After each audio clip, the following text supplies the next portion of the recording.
Hello everyone and welcome back. So we know now that the vampire counts are going to get a brand new update during the End Times update in 8.0, alongside Neferata becoming the brand new FLC Legendary Lord, completely for free, which even took me by surprise. Now this is pretty exciting because the vampires haven't really received a lot of love throughout the 10 years of Warhammer Fantasies series here. The problem is that they received one DLC, albeit some good units, but a very odd Legendary Lord choice. They had a rework which was very good in Warhammer 2, but aged very poorly in Warhammer 3, and still do not have a dedicated Legendary Hero. But that's fine, as we do know that there's a lot of vampire stuff coming in with the Nagash pack. So let's jump in and talk about how the vampires can be improved for 8.0. But before anything, a big thank you to our video sponsor, Instant Gaming. Instant Gaming is a platform where you'll be able to buy games at a discounted rate. Christmas is coming and oh boy do I feel that. You've likely spent your money on everyone else, but you want to buy a game, so why not get yourself a sweet discount with Instant Gaming, where everything is discounted, even games that haven't released just yet. I finally picked myself up Silent Hill F, which is 50% off. It's an incredible deal. I've got my eye on a few other titles there too, like Europa Universalis, which is 24% off. Not only that, but we do have a monthly giveaway going on. Win the game of your choice. All you have to do is click on the link in the description below and sign up. You don't even have to make a purchase. This is a company that I've been using myself for a fair amount of time, and it's a company that I enjoy working with, so hopefully that relationship will continue. Making a purchase with my special link also in the description below supports the channel at no extra cost to you, and you can pick up, say, Total War Attila for like £5, which means that you can play the brand new Dawnless Days mod. I've been absolutely enjoying that on stream. Once again, thanks again to Instant Gaming for sponsoring this video. Now let's return to our regularly scheduled programming. We're going to start off with the characters first, because I feel like that's probably going to be the best thing to go by.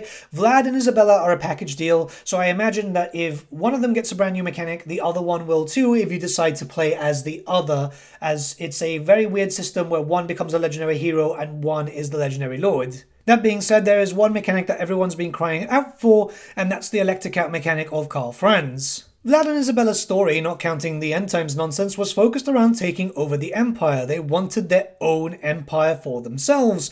So I feel like it'd be perfect to just reuse that mechanic. Just getting other vampires, putting them in the electoral seats, and basically taking over, with a subjugation mechanic so you could actually keep the other Empire factions up and running. Say, for example, you want Ostland up there just to be in the border with Kislev if you don't want to deal with Kislev too early on. Or turning them into full vampires in a very similar way to how Be'lakor can change things into demon princes, but keeping them in their own faction. I think something like that would be incredibly lore-friendly, and it just makes sense. Relive the Vampire Wars, basically Vampire Wars 2.0. Now, we don't know exactly what's going to happen with Isabella due to the fact that in the End Times he does get corrupted by Nurgle, but I imagine they'll likely omit that for the purpose of playing as Vlad. Alongside that, it would be great if Vlad, being the only Empire vampire count essentially alongside Isabella, if he had access to the roster for the Empire, maybe through a progression bar, so the more that you actually control of the Empire, the more you'll have access to it, so you could be a proper hybrid faction. Pretty much how it was back then in 6th edition with the Sylvanian Host, where you had access to more handgunners, where you had access to state troopers. You can get a few of them now through the Bloodkiss system, but it's not as good as it was back then. And I think that would be really interesting to have Vlad being the only vampire count with access to, say, steam tanks, for example. You wouldn't have access to lords and heroes of the Empire, but you would have access to just a lot of troops, because it just fits. And if he's going to control the Empire, like, he should have access to the Empire's soldiers. Some stuff would have to be removed, like something with the wizards, like the Luminarch and all that, but yeah, you know, pistoliers, huntsmen, archers, basically, range weapons. You'd be absolutely powerful, but it just kind of makes sense. It's still going to be quite tough to deal with, keep in mind, because, I mean, Vlad's already a terror as it is, but it needs to be a lore-friendly thing. And since CA have been good with patches lately, maybe CA can add in a toggle to allow the troops with the AI Vlad armies or not, so it's not that much of a slog, because I know a lot of people are dealing with 8-stack armies just coming straight back and then re-recruiting full armies again, which is kind of fun, but yeah, it can be a slog. Manfred for now is perfectly fine. He's got the Books of Nagash, and it just kind of makes sense, especially as we're likely going to see something for him with Nagash. As long as he gets his brand new mount, which is something that is currently missing, but we've seen that mount in action in the trailers, were perfectly fine. I'm not too keen on them myself. Those mounts were practically useless on the tabletop, barring the fact that they could fly, but I know a lot of people do like them, and, I mean, yeah, you know, who cares about Manfred anyway? Same thing for Ghost, really. I think Ghost is fine. His mechanic is actually hard baked into his faction effects, which is just like the better zombies, and I think that works perfectly fine as a character. Maybe Creative Assembly want to do something with him, but keep in mind that this character exists within 2 lines of lore, and that's literally it. I still cannot fathom why Creative Assembly went, yeah, let's get this absolute nobody and make him a legendary lord. It just makes no sense to me. Maybe they'll do something, but the more he gets ignored, the better. I think he's perfectly fine, and he is generally quite fun to play. Heinrich can have a few things, actually, because I feel like Krell is going to stay there, but he's also going to leave to Nagash because he's one of the Mortarks. So what I could see being done here is likely we could see a new system, maybe like a little bit of a quest system, similar to that of Malachi, but stripped down, just to kind of get him some magical items for his faction. Something that would work out quite well. I mean, in some cases, when it comes to the end times, he looks for, like, the Books of Nagash, and I don't think that's going to be doable because obviously Manfred's already got that and we don't want too many repeats. The quest system itself could also fall in line with what happens in the end times, where Heinrich does kind of fall into chaos a little bit, so it could work out quite well. You'll start off with some vampiric artifacts and then work your way into getting more and more chaotic ones. It's something stylish, and it would definitely be quite cool. I mean, if they wanted to be really cool, they could add in, like, the lore of the Lich Master, which is its own specific lore, but a generic lore just for him wouldn't really work unless they add in some necromancers and stuff. Like, there could be stuff for him. There's a lot of units that do fall in line with the Lich Master through old supplements, but I doubt they're going to do anything for him like that because a lot of the focus is going to be on, well, Nagash, and very rightly so. Now, obviously, we do need to see a few changes in campaign where, yeah, I mean, the tech tree needs to be changed up. It doesn't feel too good right now, and there's obviously a lot of holes there. Thankfully, and I don't think we need to talk about this too much, tech trees have been vastly improved every time Creative Assembly have gone in for a rework lately, so it's really good. The NORSCA one is fantastic, for example. Same thing with the Sinesh one, and, well, anyone else that's been touched up since Warhammer 3. So, changing that up, separating a little bit, maybe some specific lines for certain lords, like, for example, Ghost and Heinrich being necromancers, they can have a branch dedicated to them, and then obviously Vlad, Manfred, and Isabella have something dedicated to the Von Carsteins, where then we can see something unique for Neferata being a Lamian vampire. It's something that I could see happening. It's just, you know, we gotta wait and see on how it goes. They've done that with the High Elves, and they've done a few of that with branches for Sinesh, which I really appreciate it. It also means that all the Sinesh characters have something fairly unique in the tech tree. More of that would be wonderful. Buildings I think are fine. What just needs to be done is just kind of update them a little bit. Some of the units should be further down, some of them should be up, or we're obviously going to be getting a bunch of units too, so there's going to have to be an update there. We don't know exactly how many units are coming in. Keep in mind with Nagash, I'm expecting a mishmash of units, so some will be available for the Vampire Counts, while some are going to move into the Vampire Coast, and some to the Tomb Kings. This is just an assumption, but there's really not that much missing for any of the factions. There's enough to do a Tomb Kings DLC, but even that is like stretching it really far. Vampires, it's like maybe just 2 or 3 units and that's it. Unless they go really deep into lore. And I doubt it, considering that we already know that we're going to get Herald, so there's some Tomb King stuff in there too. The big thing, however, is Blood Kisses, because Blood Kisses only get used for the different Bloodline stuff. I'd like to see that get removed, in all honesty, and just like separate this properly. In fact, most of the Bloodline vampires, they are... I mean, they don't look good, right? Like, the Lamians don't look like Lamians, and the Necrocs just look like really bad mods. I've said it. It's just how it is, right? Blood Kisses as a mechanic should remain. Like, you could still get Blood Kisses, but there needs to be a use for them.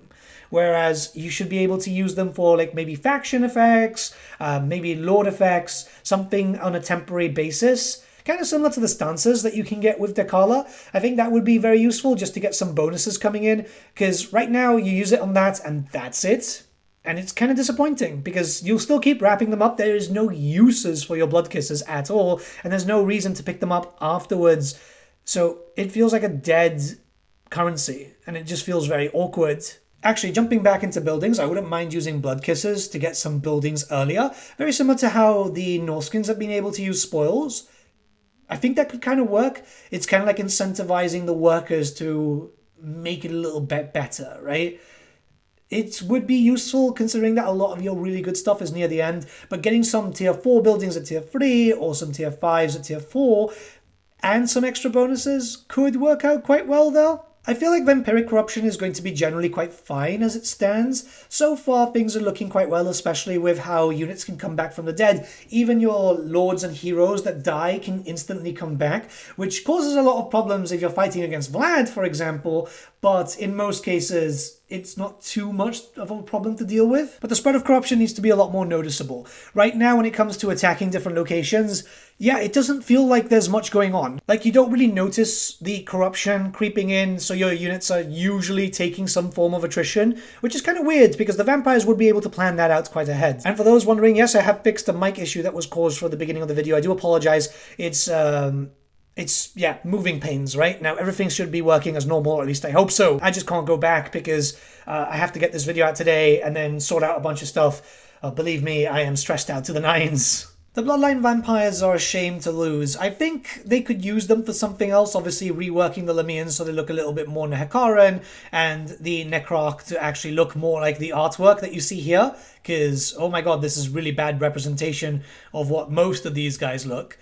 I feel like there should be something like a right attached to them. So if you're playing a specific bloodline, rights could be very useful here to get your actual lord type. So let me use an example. You're playing as Vlad of Von Carstein. You got normal generic vampire lords, but you can use a right very similar to that of the Slann summoning, and that way you can get a proper Von Carstein lord. I'm still holding out hope that one day we'll get a playable Blood Dragon, a playable Strigoi, and a playable Necrarch legendary lord. You never know, but we are getting a few, and we still don't know what's happening with all the Mortarchs, so maybe some of them will be lords too, for the sake of them being nice. I mean, we obviously know that like Neferata is going to be one, but Dieter von Hauschnit would be cool as a lord rather than a hero.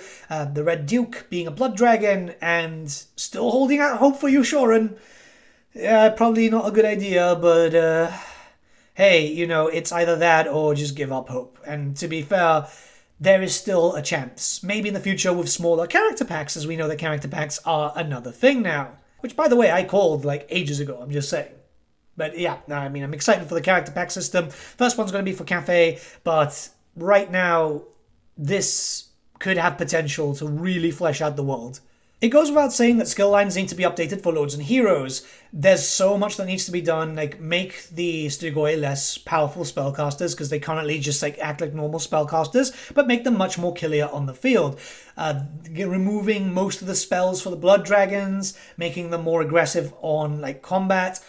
A bit of everything for the normal vampire lords and obviously Von Carsteins, but then the Lamians being better at like buffing up troops, the Necrarchs being very good at spellcasting, maybe even giving them access to secondary laws of magic too. There's so much that can be done here, and I think it's really important to just update them fully.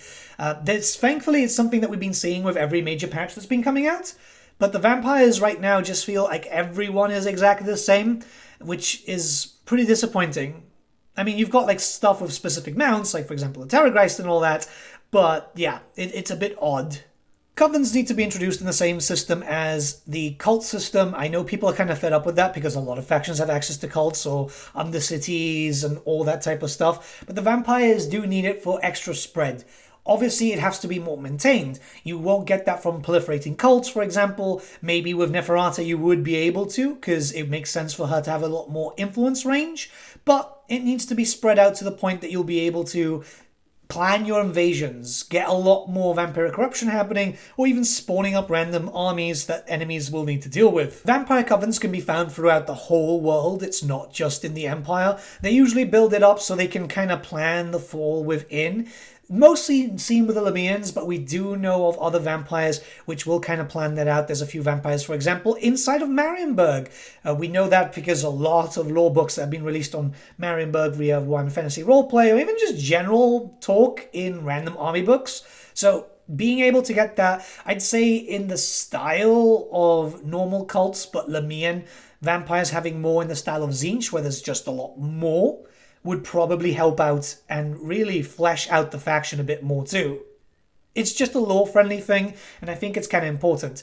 It's a shame that it's the same mechanic kind of used over and over again, but you have to keep in mind, yeah, these things are going to be the same thing, regardless on how you spin it. Maybe add a few tiers to it, and what could be done is if you get a certain amount of vampiric corruption and vampiric influence as a brand new sort of resource, you can automatically subjugate one of those factions that you're trying to influence. So you can build up your empire whilst also having a few thrall factions. I think that works out quite well, and it just fits very lore-friendly depending on the type of vampire that you're playing. You shouldn't have access to that as a Strigoi, but yes, as a Von Carstein, doable. Limian, doable. Necrox, same. Or just flat out give it to everyone and you can just choose to ignore it, which ultimately probably works out a lot better. Honestly, I think I've covered everything. I think, look, the vampires are in a good spot. The problem is that there's just nothing for them to do. Their gameplay loop is very much just a Warhammer 1 faction, and that needs to be changed quite dramatically. Adding a few mechanics here and there just to keep them something more busy work and just fixing up some quality of life stuff, that's really what's going to make the faction a lot more playable. Look at, for example, NORSCA. NORSCA didn't receive a full-on rework. What they actually got is an update, and it actually really made NORSCA a lot more fun. You don't need to have 50 million mechanics to make something really enjoyable. You just need to update things here and there. And I think that's how it's going to work out the best. Now, I know some people will be asking about Neferata, and I've got some ideas for Neferata, stuff that I've already talked about in the past. I'll have a brand new Neferata video coming out soon, around this time this week. It's just, I am running around. I do apologize for the audio issue before. It is fixed up. I'll leave a pinned comment just to make sure that people are aware of that. But let me know what you guys think in the comments below. Maybe you think that the vampires need a lot more. I just honestly feel like they need the NORSCA treatment. Not a big rework like Kislev got, but just a little bit less. I can have fun playing vampires right now. I just wish I had a little bit more to do with them. Same thing, like it's the blood kisses, right? There's nothing to use them for. There's nothing to get stuff going.